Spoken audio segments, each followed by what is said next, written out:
ದೇವರ ಪವಿತ್ರ ನಾಮಕ್ಕೆ ಕೊಂಡಾಟವಾಗಲಿ. ಮಹಾ ಉಪವಾಸ ದಿನದ 8ನೆಯ ದಿವಸದಲ್ಲಿ ಈ ದಿನದ ಧ್ಯಾನಕ್ಕಾಗಿ ಆರಿಸಿಕೊಂಡಿರುವಂತಹ ಸತ್ಯವೇದ ಭಾಗವು ಮಾರ್ಕನ ಬರೆದ ಸುವಾರ್ತೆ 1ನೇ ಅಧ್ಯಾಯ 40ರಿಂದ ಇರುವಂತಹ ವಚನಗಳಾಗಿವೆ. ಯೇಸು ಕುಷ್ಠರೋಗಿಯನ್ನ ಸ್ವಸ್ಥ ಮಾಡುವಂತ ಒಂದು ಘಟನೆಯಾಗಿದೆ ಈ ಭಾಗದಲ್ಲಿ ಬರೆಯಲ್ಪಟ್ಟಿರುವಂಥದ್ದು. ಯೇಸುವಿನ ಸ್ಪರ್ಶನವು ಗುಣಪಡಿಸುವಿಕೆಯು ಆತನನ್ನ ಪುನಃಸ್ಥಾಪಿಸುವಂಥದ್ದು, ಆತನನ್ನ ಸ್ವೀಕರಿಸುವಂತ ಒಂದು ಘಟನೆ ಈ ಭಾಗದಲ್ಲಿ ವ್ಯಕ್ತವಾಗಿ ಗೊತ್ತಾಗ್ತದೆ. ಯೇಸುವಿನ ಸ್ಪರ್ಶದ ಮೂಲಕವಾಗಿ ಒಬ್ಬ ವ್ಯಕ್ತಿಯನ್ನ ಅವನ ವೈಯಕ್ತಿಕವಾಗಿಯೂ ಆಧ್ಯಾತ್ಮಿಕವಾಗಿಯೂ ಮಾನಸಿಕವಾಗಿಯೂ ಅವನನ್ನ ಎಲ್ಲರೂ ಸ್ವೀಕರಿಸುವಂತ ಒಂದು ಮನೋಭಾವ ಈ ಘಟನೆಗಳಲ್ಲಿ ನಾವು ಓದುವಾಗ ಗೊತ್ತಾಗುತ್ತೆ. ಅಸ್ಪೃಶ್ಯ ಎಂದು ಪರಿಗಣಿಸಬಹುದಾದಂತಹ ಕೆಲವು ಜನರ ಜೀವನವನ್ನು ನಾವು ಸ್ಪರ್ಶಿಸಲು ಸಿದ್ಧರಾಗಬೇಕೆಂಬುದಾಗಿ ಯೇಸು ಸ್ವಾಮಿಯ ಈ ಒಂದು ಘಟನೆಯ ಮೂಲಕವಾಗಿ ನಮಗೆ ತಿಳಿದು ಬಂದಿದೆ. 3 ವಿಷಯಗಳು ಏನೆಂದು ಕೇಳಿದರೆ, ಒಂದು, ದೈಹಿಕವಾದಂತಹ ಸ್ಪರ್ಶದ ಮೂಲಕವಾಗಿ ಯೇಸು ಸ್ವಾಮಿ ಈ ಮನುಷ್ಯನ ನಾವು ಸ್ವಸ್ಥಪಡಿಸುವಂಥದ್ದು, ಗುಣಪಡಿಸುವಂಥದ್ದು ಹಾಗೂ ಸ್ಥಿರಪಡಿಸುವಂಥದ್ದು ನಾವು ಇಲ್ಲಿ ನೋಡ್ತಾ ಇದೆ. ದೈಹಿಕವಾದ ಸ್ಪರ್ಶ ಎಂದು ಹೇಳಿದರೆ ಪ್ರೀತಿಯಿಂದ ಆಗಲಿ, ಅದು ಕಾಳಜಿಯಿಂದ ಆಗಲಿ, ಸಹಾನುಭೂತಿಯಿಂದ ಆಗಲಿ ಇರುವಂತಹ ಒಂದು ಸ್ಪರ್ಶವಾಗಿದೆ ಎಂಬುದಾಗಿ ನಮಗೆ ಗೊತ್ತದೆ. ಕೆಲವು ಮೃದುವಾದ ಸ್ಪರ್ಶವಾಗಲಿ, ಅಪ್ಪುವಿಕೆ ಆಗಲಿ, ಒಂದು ಶೇಕ್ ಹ್ಯಾಂಡ್ ಆಗಲಿ ನಾವು ಇತರಿಗೆ ನಾವು ತೋರಿಸಿದರೆ ಅವರ ಗಾಯಗಳನ್ನು ಗುಣಪಡಿಸಲಿಕ್ಕೆ ಅದು ಸಾಧ್ಯವಾಗ್ತದೆ ಎಂಬುದಾಗಿ ಈ ಭಾಗದ ಮೂಲಕವಾಗಿ ಗೊತ್ತಾಗ್ತದೆ. ಯೇಸು ಸ್ವಾಮಿ ಈ ಕುಷ್ಠರೋಗಿ ಸಮಾಜದ ಹೊರಗೆ ನಿಲ್ಲಬೇಕಾಗಿರುವಂತಹ ವ್ಯಕ್ತಿಯನ್ನ ಮುಟ್ಟಿ ಗುಣಪಡಿಸೋದು, ಅದು ಸಹಾನುಭೂತಿಯ, ಪ್ರೀತಿಯ ಎಲ್ಲ ಸ್ವಭಾವವನ್ನು ವ್ಯಕ್ತಪಡಿಸ್ತಾ ಇದೆ. 2ನೇದಾಗಿ ಭಾವನಾತ್ಮಕವಾದ ಸ್ಪರ್ಶವು. ಇಲ್ಲಿ ಈ ಮನುಷ್ಯನು ಕೇಳುತ್ತಿರುವ ಒಂದು ಪ್ರಶ್ನೆ, ನಿನಗೆ ಮನಸ್ಸಿದ್ದರೆ ನನ್ನನ್ನು ಶುದ್ಧ ಮಾಡಬಲ್ಲೆ ಎಂಬುದಾಗಿ.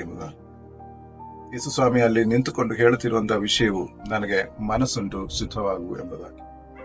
ಕೆಲವೊಮ್ಮೆ ದೈಹಿಕವಾದ ಸ್ಪರ್ಶವಲ್ಲದೆ ಭಾವನಾತ್ಮಕವಾದ ಕೆಲವು ಸ್ಪರ್ಶಗಳು ಕೆಲವರನ್ನ ಗುಣಪಡಿಸುವಂತದ್ದಾಗಿರ್ತದೆ. ಏಕೆಂದರೆ ಅದು ಅವರನ್ನು ಆಲಿಸೋದನ್ನಾಗಲಿ, ಅವರನ್ನ ಸಹಾನುಭೂತಿಯಿಂದ ನೋಡೋದನ್ನಾಗಲಿ, ಅವರನ್ನ ತಿಳ್ಕೊಳ್ಳುವಂತರ ಮೂಲಕವಾಗಿ ಆಗಲಿ ಇತರರ ಜೀವನವನ್ನು ಗುಣ ಹೊಂದುವಂತ ಒಂದು ಸ್ವಭಾವ, ಅದರ ಮೂಲಕವಾಗಿ ಗುಣ ಹೊಂದುವಂತ ರೀತಿಯಾಗಿದೆ ಯೇಸು ಸ್ವಾಮಿ ಇಲ್ಲಿ ವ್ಯಕ್ತಪಡಿಸುವಂಥದ್ದು. ಅವನ ಮಾತುಗಳನ್ನು ಕೇಳುವುದರ ಮೂಲಕವಾಗಿ ಅವನನ್ನು ಅಂಗೀಕರಿಸಿದೆ, ಅವನನ್ನು ಸ್ವೀಕಾರ ಮಾಡಿದೆ ಎಂಬುದಾಗಿ ಅವನಿಗೆ ತಿಳಿದು ಬರುವಂತದನ್ನು ನಾವು ನೋಡುತ್ತಾ ಇದ್ದೇವೆ. ಆತನ ಸ್ಪರ್ಶವು ಆತನ ಆಧ್ಯಾತ್ಮಿಕ ದೈಹಿಕವಾದ ಸ್ಪರ್ಶವಷ್ಟೇ ಅಲ್ಲ, ಭಾವನಾತ್ಮಕವಾದ ಸ್ಪರ್ಶದ ಮೂಲಕವಾಗಿಯೂ ಆತನ ಗುಣ ಹೊಂದುತ್ತಾ ಇದ್ದಾನೆ ಎಂಬುದಾಗಿರೋದು ನಾವು ನೋಡಬಹುದು.